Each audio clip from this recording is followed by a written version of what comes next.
Hello everyone, good morning. আমি একটু লেটেই আজকে তোমাদেরকে গুড মর্নিং জানাচ্ছি। তো এখন আমাদের ঘড়িতে প্রায় এই 10:55 মতন বাজে। এখন আমি বিছানাগুলো দেখাই যাচ্ছে। তো বৃষ্টির একটু ওয়েদার বলে আমি আজকে একটু ঘুমিয়ে নিলাম। মাঝে মাঝে না রাত্রেবেলা ঘুমের সমস্যা হচ্ছে আমার। তো সেজন্য আমি ছেলেকে স্কুলে 6টায় উঠে জল টল ভরে ছেলেকে তো স্কুলে পাঠিয়ে দিই। তারপরে আমি একটু ঘুমিয়ে নিই। তারপরে আবার গেছিলাম মর্নিং ওয়াকে। উল্টা নিয়ম করেছি। ঘুমটা কমপ্লিট করে তারপরে যাচ্ছি মর্নিং ওয়াকে। তারপরে মর্নিং ওয়াক থেকে এসে এখনও আমার ব্রেকফাস্টটা খাওয়া হয়নি। তো বিছানাটা তুলব। তার আগে তোমাদেরকে আমি একটা জিনিস শেয়ার করব। সেটা হচ্ছে যে চলো, তো এর জন্য আমার রান্নাঘরে যেতে হবে। আর হাজব্যান্ডও প্রায় অনেকক্ষণ হলো বেরিয়ে গেছে। তো দেখাই।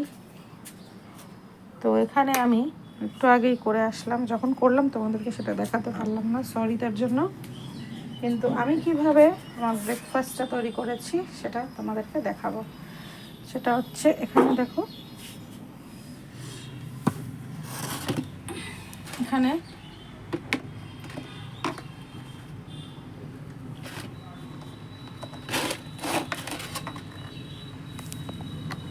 এক হাতে তো খুলতে একটু সমস্যা হচ্ছিল। এখানে আমি গরম গরম দুটো আলুর পরোটা কিন্তু নরম নরম ভেজে নিয়েছি। তো কালকে রাত্রেবেলায় আমি ডালের সাথে এখন রাত্রে অনেক দিন থেকে সিম্পল রান্নাটা করি। ডাল ছিল দুপুরে, তো ডালটাকে গরম করলাম। তো ভাবলাম আলু সিদ্ধ করব। কতগুলো আলু সিদ্ধ করে রাখছি। আলু সিদ্ধ করবো বলে, ওদেরকে খেতে দেবো বলে আলু সিদ্ধ করলাম। তো আলু সিদ্ধ তো লাস্টে কোনো কাজে লাগলো না, এক গাদা আলু বেঁচে গেল। কেন মা একটু আমাদেরকে মাংস দিয়েছিল, একটু চাল কুমড়া ঘন্ট। আর আমার বললাম ওই যে ডাল ছিল। তা আমার হাজব্যান্ড আর আমার ছেলেরা ওটা দেখে আর আলু সিদ্ধ খেতে চায়নি। মাংসর সাথে কি আলু সিদ্ধ যায় বলো? তো ওটাই ওরা খেয়ে নিল। আমিও ওই মাংসের ঝোল দিয়ে রুটি খেয়ে নিলাম, তো ডালও খেলাম। তো ওটাতে আমার হয়ে গেছে। তো সের জন্য আলুগুলো বেঁচে গেছে। এবার বেঁচে যাওয়া আলুগুলো ফেলে দেবো। ওটাকে ফ্রিজে রেখেছিলাম।